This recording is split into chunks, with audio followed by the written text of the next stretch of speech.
গরম মশলা আস্ত যা যা আছে বাড়িতে সব দিয়ে দাও। আমাকে না একটু বাটার দিয়ে দিচ্ছি। আলুটা একটু ফ্রাই করে সময় খুব তাড়াহুড়ো করে, আমি একসাথে আলুটা আগে ভেজে রাখতে পারলে তারা যেতে না। আদাটাকে আমি একটু করে ফ্রেশ করে নিয়েছি। আলুটাকে ভালো করে ভেজে নেবে। আমি আদা ছাড়া দিয়েছি, টেস্ট একটু ভালো হবে। আলুটা সব থেকে ভালো যদি আলাদা ভেজে না, আমার একদমই সময় নেই, আমি এভাবে করছি। সব এখন একসাথে ভেজে নিচ্ছি।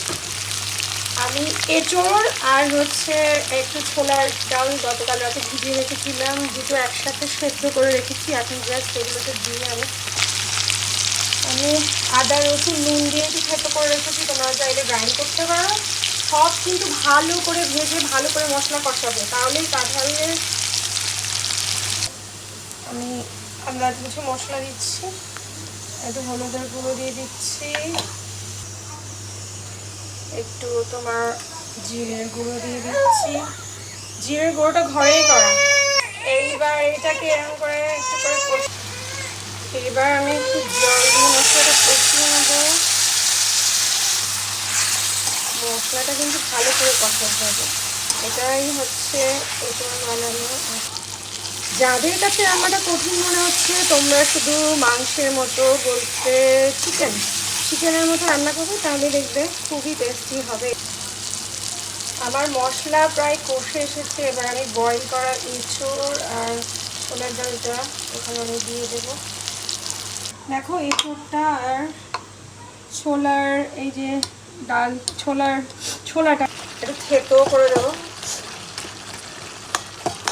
একটু এরকম করে থেতো করে দেবে।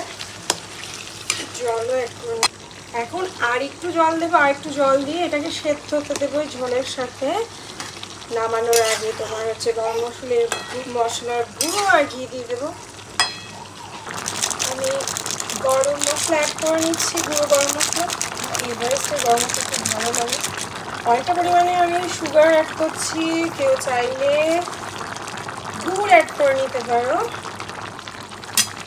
আমি একটু ঘি অ্যাড করে নিচ্ছি, তারপর আমি অল্প আছে এটাকে প্রায় 15-20 মিনিটের মতো ঢেকে রাখবো।